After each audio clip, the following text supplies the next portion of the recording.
ओं शुभंकर्ये नमः। निखिल श्रेयोदायिनी सर्वकार्य सिद्धिप्रदा परब्रह्मस्वरूपिणी शुभंकरी नमोस्तुते। वक्रतुंड महाकाय सूर्यकोटि समप्रभा निर्विघ्नं कुरु मे देव सर्वकार्येषु सर्वदा। आदित्याय च सोमाय मंगलाय बुधाय च गुरुशुक्रः शनिभ्यश्च राहवे केतवे नमः। गुरुब्रह्मा गुरुर्विष्णुः गुरुर्देवो महेश्वरः गुरु साक्षात् परब्रह्म तस्मै श्री गुरवे नमः। ओम श्री महागणाधिपतये नमः। अस्मत् श्री गुरुचरणारविंदाभ्यां नमः। श्री श्री श्री गणपति सच्चिदानंद सद्गुरुभ्यो नमो नमः। సింహరాశి వారికి 15వ తారీఖు తర్వాత అమావాస్యకి కొద్దిగా ముందు గృహ నిర్మాణ విషయంలో ఒక మంచి నిర్ణయాన్ని సింహరాశి జాతకులు తీసుకుంటారు. అలాగే పూర్వము మీకు ఉన్నటువంటి కొన్ని స్థలాలు కానీ ఖరీదైనటువంటి వస్తువులను కానీ మార్పు చేర్పులు చేసేటువంటి ఆలోచన చాలా వేగంగా చేస్తారు. ఇక్కడ మీరు ఏదైనా కొనేటప్పుడు కానీ అమ్మేటప్పుడు కానీ కొంత ప్రశాంతంగా ఆలోచన చేయండి. సింహరాశి జాతకములో ఉన్నటువంటి పురుషులు తమ యొక్క భార్య సలహా కానీ లేదా తల్లి సలహా కానీ లేదా అక్క చెల్లెళ్ళ యొక్క సలహాలను కానీ తీసుకుని నిర్ణయాన్ని తీసుకున్నట్లయితే శుభ ఫలితాలు లభిస్తాయి. కొంతమంది వ్యాపారస్తులు సింహరాశి జాతకములో ఉన్నటువంటి వ్యాపారస్తులు తమ రుణములని కూడా మాఫీ చేసుకునేటువంటి సందర్భాలు ఈ యొక్క ప్రథమార్థము అంటే కనుక నవంబర్ 15 స్పష్టంగా గోచరిస్తున్నాయి. ఇవి చాలా శుభ తరుణం సింహరాశి వారికి.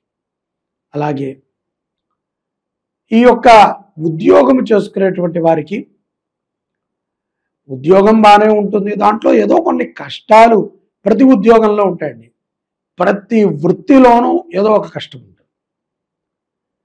మనకి కష్టం వచ్చినప్పుడే మనం భగవంతుడిని పట్టుకోవటం, లేకపోతే ఏదో అవన పరికి భగవంతుడిని పట్టుకోవటం, లేకపోతే చూద్దాంలే అనుకుని భగవంతుడిని నెగ్లెక్ట్ చేయటం, చాలా మందికి ఇది అలవాటైపోయింది.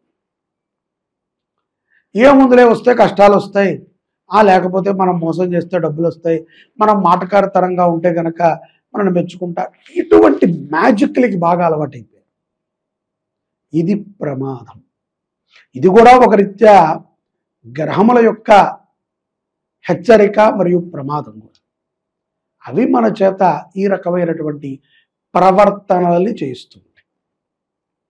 పిల్లల విషయంలో కూడా ఏదో బాధ్యతగా లేకపోవటం, పైకి కనిపించేది ఒకటి, లోపల ఇంకొక రకమైనటువంటి మదన, ఇవన్నీ కూడా ఉద్యోగం చేసుకునేటువంటి వారికి ఎక్కువగా కనబడుతూ ఉంటాయి. వారికి ఒకటి సూచన ఏమిట్రా అంటే, ప్రతి ఒక్కరము కూడా మీకు చెప్పే అంత స్థాయి నాకు లేదు, ఎందుకంటే చాలామంది చూస్తూ ఉంటారు. కానీ మీరు ఒక విషయం గుర్తుపెట్టుకోవాలి, ప్రతి సమయములో కూడా ఎదుట వారిదే తప్పు అని మనం చూపించటం ద్వారా మనము ఎప్పటికీ గెలవలేము. మన తప్పుని మనం ఒప్పుకున్నప్పుడే మనము నిజమైనటువంటి గెలుపుని సాధించిన వారం అవుతాం. పొరపాట్లు అనేవి ఎవరికైనా జరుగుతాయి. కాబట్టి ఉద్యోగస్తులు తమ తమ ఉద్యోగ బాధ్యతల యందు సక్రమంగా ఉండండి. తొందరపాటు వద్దు, కంగారొద్దు. జీవితములో సక్రమమైనటువంటి గురువు లేకపోతే అంధకారములోకి వెళుతున్నట్టే. పుస్తకాలు మనకి గురువు కాదండి. పుస్తకాలే మనకి గురువు అయితే అందరూ నెత్తిన పుస్తకాలు పెట్టుకుంటారు. పుస్తకం హస్తభూషణం, పుస్తకము గురువు కాదు. గురువు అనేటువంటి వాడు ఆ పుస్తకములో ఉన్నటువంటి విద్యని మనకి అర్థమయ్యే విధముగా,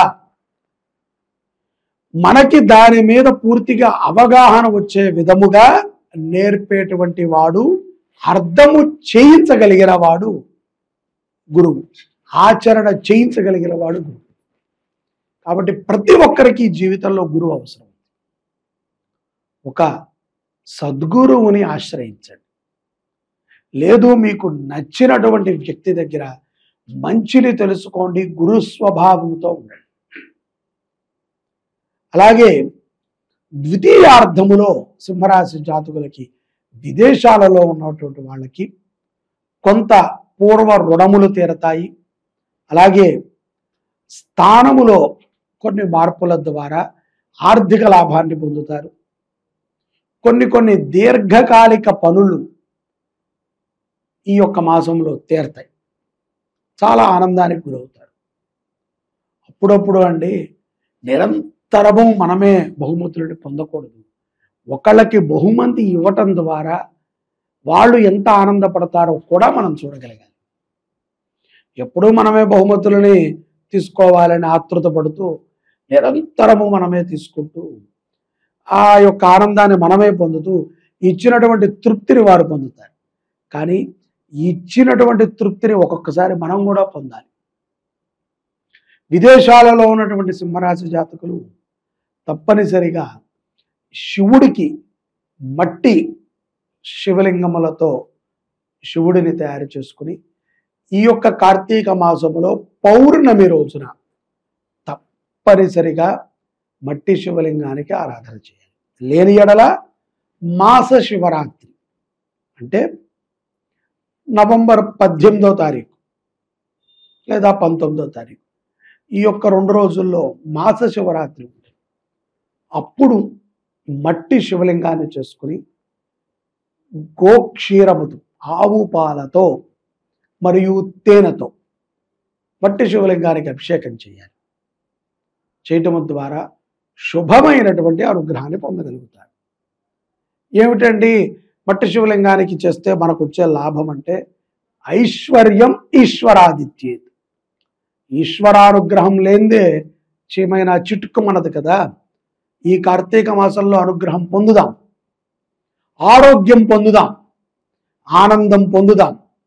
మన మీద ఉన్నటువంటి నెగటివ్ చెడునంతటినీ కూడా అలా ఈశ్వరుడి మీద పాలు ఎలా అయితే జారిపడిపోతున్నాయో అలా మన మీద ఉన్నటువంటి నెగటివ్ మొత్తము కూడా ధారైపోగాక. శ్రీకాళహస్తిలో శుభంకరి సేవా సమితి నుంచి 10వ పర్యాయం మహారుద్ర యాగాన్ని నవంబర్ 16వ తారీఖు నుంచి నవంబర్ 20వ తారీఖు వరకు శ్రీ శివ పంచాయతన మహారుద్ర యాగాన్ని చేస్తున్నాం. దీంట్లో పాల్గొనండి.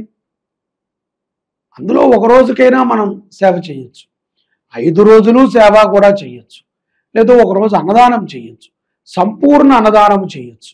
అనేక రకాలమైనటువంటి సేవలు ఉన్నాయి. మనందరి కోసమే కదండి అది. అందులో మనం తృఢప్రాయముగా చిన్నగా ఏదో ఒక నీటి బొట్టు, తామరాకుపై నీటి బొట్టులాగా మనము సహకారాన్ని అందించడం ద్వారా ఒక మంచి యాగము జరుగుతుంది ఒక క్షేత్రంలో. తద్వారా తెలియకుండా విశేషమైనటువంటి పుణ్యాన్ని సింహరాశి జాతకులు పొందుతారు. లేదు ఇంట్లో మేము చేసుకుంటామండి, మాకు వీటి మీద విశ్వాసం లేదు అంటే, మేము చెప్పిన మాట అయితే విశ్వాసం ఉంటుంది, మేము చెప్పిన కార్యక్రమం మీద విశ్వాసం లేదు అనుకున్న వాళ్ళు తమ ఇంట్లోనైనా సరే శివారాధనని చేసుకోండి. శుభ ఫలితాలని ఈ యొక్క నవంబర్ మాసంలో సింహరాశి జాతకులు పొందుతారు. జై శుభంకరి.